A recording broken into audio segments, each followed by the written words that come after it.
Topik Pecah. ආයිබෝවන් topic පෙචා YouTube නාලිකාවට ඉතින් අලුත් video එක අලුත් දවසක සමගයි අපි මේක වෙන්නේ.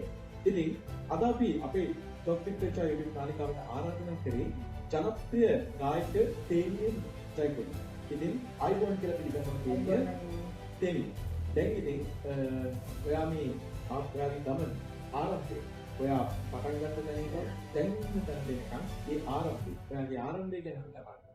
ඔය අනිවාර්යෙන් මේ ගැන කතා කරන්න ඕනේ. මම ඉස්සෙල්ලාම වොයිස් සීරීස් වොයිස් සීරීස් සහභාගී වුණා. ඉතින් ඒකෙන් මම ෆස්ට් ඔඩිෂන් එකේ ගිහලා සෙකන්ඩ් එකේදී මම අවුට් වුණා. මම සෙකන්ඩ් ඔඩිෂන් එකේ ඉන්නකොට මම තාත්තට කියලා තිබ්බා තාත්තා මම ගිටාර ගහන්න ආසයි. මට ගිටාර එකක් අරන් දෙන්න මම මේ සෙකන්ඩ් රවුන්ඩ් එකෙන් තේරුණොත් කියලා.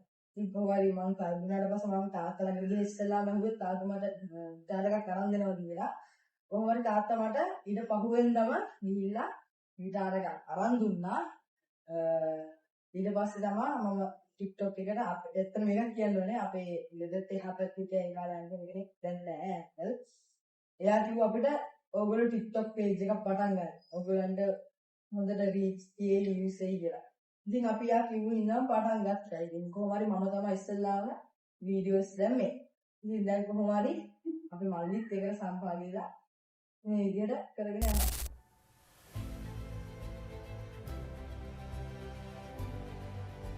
සාධාරණයි. තේරිය දැන් සාධාරණයි කියන්නේ ඔයා ගායනා කරන්නේ ඔයාගේ සින්දුව. ඉතින් මේ සින්දුව සාධාරණ සින්දුව රචනා කරන්නේ මගේ තාත්තා ජයකොඩි. ඒ වගේ මේ සින්දුව කියන්නේ මගේ මම්මි ජයකොඩි මම ජයකොඩි.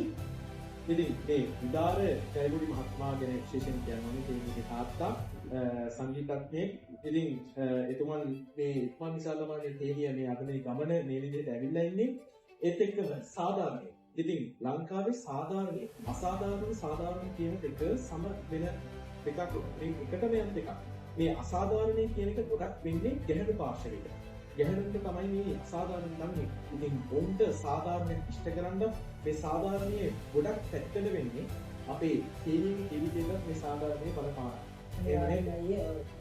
මගේ තාත්තා ඉන්නවා. මේ තාත්තා කලින් අර මම කියවගේ මගේ ප්‍රෝග්‍රෑම් එකේ මම ඔප්පුනාට පස්සේ ඉඳා මම දැන් ඉන්න තැන වෙනකනුත් මේ දැන් ඉන්න තැන ඉඳන් මගේ ඉදිරි අනාගතය වෙනකනුත් මුල් අවිකාලෙ ඉඳන් මම පිටුපස්සේ මගේ රැකවලක් වගේ කියක් ධර්මයක් වගේ ඉන්නේ මගේ තාත්තා තමයි ජයගුණි. වගේ මගේ අම්මත් එහෙමයි මගේ පවුලේ සියලුම දෙනා තමයි මම මේ අවස්ථාව ප්‍රයෝජනය කරගන්න මගේ තාත්තට ස්තුති කරන්න. තාත්තේ වාර ගොඩාක් ස්තුති වහින්න තමයි මම අද මෙතන හරි. එහෙනම් තේනිය අපි මේ තාත්තට ස්තුති වෙන්න වන්ත වෙන ගමන් අපි සාධාරණ සිද්දේ කොටසක් ගන්න.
Minis kami, dili gawa na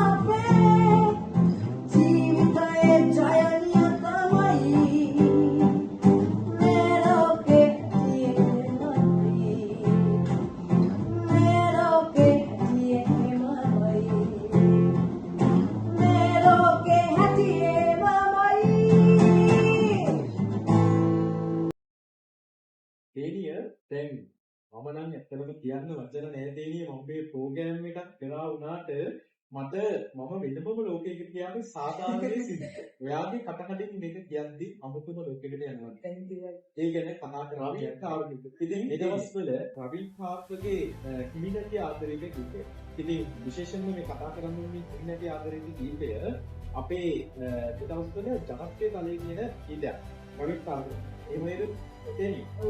ඉතින් ඔය ජනප්‍රිය තලයේ කියන මේ කිමිනටි ආදරේක ගීතය තේනියක් වෙනස්වල එයාගේ ටේක් වල වයිල් යනවා තේනියගේ කටහඬ. ඉතින් මේ රවීන් කාර්ත් තේනිය කියන මේ අර තේනියගේ කටහඬයි රවීන් කාර්ත්ගේ කටහඬයි සමානව යන දෙකක් කිමිනටි ආදරේක ගීතේ. ඉතින් අපි තේනිය මේ කිමිනටි ආදරේක ගීතේ පොත් අහලම මේක ගැන කතා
ඉතින් මේ කිමිනටි ආදරේක ගීතය.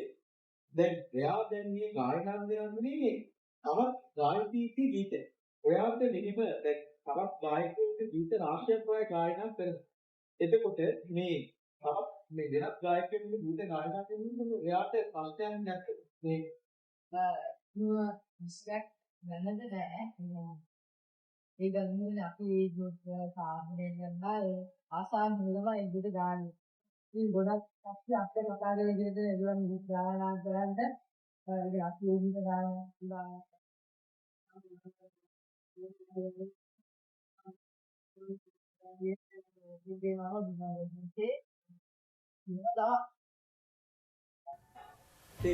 දැන් මේ තේනිය කියන දැන් තේනිය විතරක් නෙමෙයි මේ ගමන තනියෙන් ආවේ. තේනියත් එක්ක උරු දෙකක් තිබුණා. එක්කෙනෙක් තමයි තේනියගේ කාර්ය. අනිත් එක්කෙනා තමයි මිහි. මොකද නේද?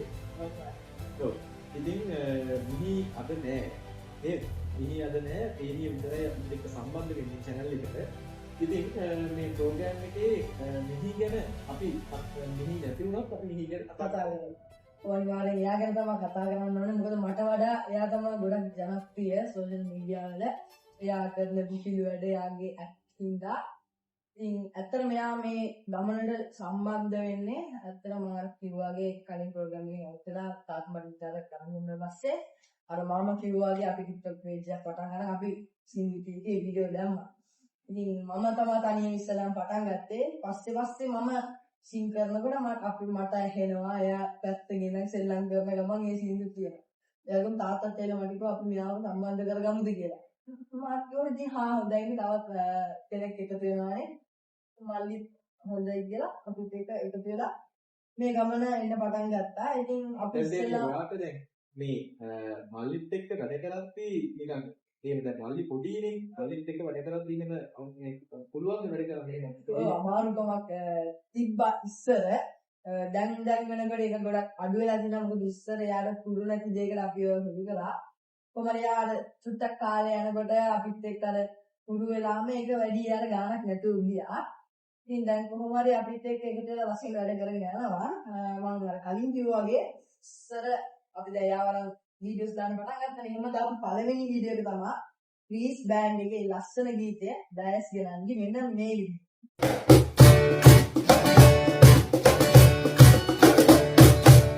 ඉස්කෝලේ යන්නේ මේ ළඟ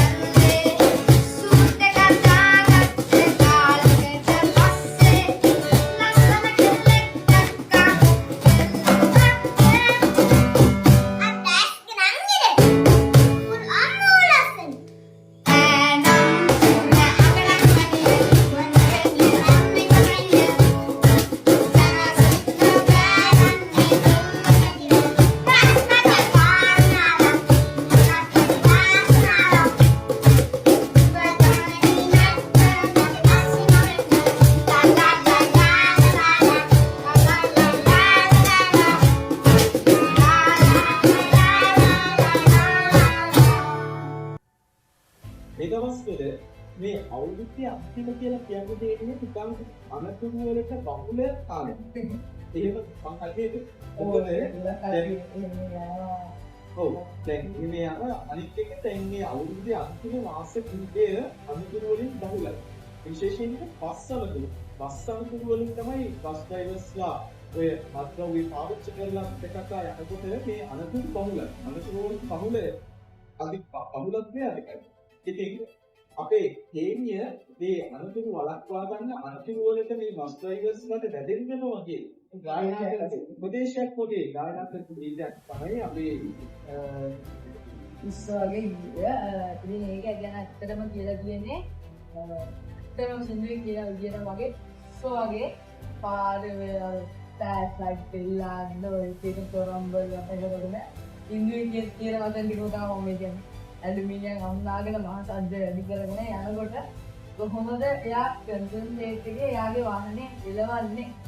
ඉතින් අන්න ඒ හින්දා තමයි ගොඩක් බස් අනතුරු බස් සම්බන්ධයෙන් තමයි ගොඩක් අනතුරු වෙන්නේ. මෙලස්සල මේ ළඟදී ඇල්ල බස් අනතුරු වුණා. ජීවිත 100ක් ඇති වුණා. ඉතින් මේ සම්බන්ධයෙන් හිතලා අපේ තාත්තා ලියුනේ සින්දුව. තාත්තා මම ලෙඩියක් දැන්නේ පැක්කටේ තාත්තා. ඉතින් අපි දෙන්න සිංහලා අපි ගෙදරම තමයි මේ ගීතය ඔක්කොම වැඩ ටික කරේ ගෙදර ගීතේ ගීතේ ටැක්ටි ගහදී ගෙදර ගීතේ නිවේ ගෙදර ඉඳලා ඉතින් පවුලේ කට්ටිය ඔක්කොම ඉඳලා කරපු ලස්සන වැඩක්. ඉතින් අපි අහලා වරම් ඔව් ඉතින් මේ බස් අනතුරු වල වළක්වා ගන්න ආයෙත් මේ විදිහට බස් අනතුරු වෙන්න එපා කියලා තව අවුරුදු ගණනාවක් මේ විදිහට බස් අනතුරු වල වළක්වා ගන්න මේ ගීතය සදාවටම ආහාරයක් වේවා කියලා ප්‍රාර්ථනා කරනවා අපි ඉන්නවා.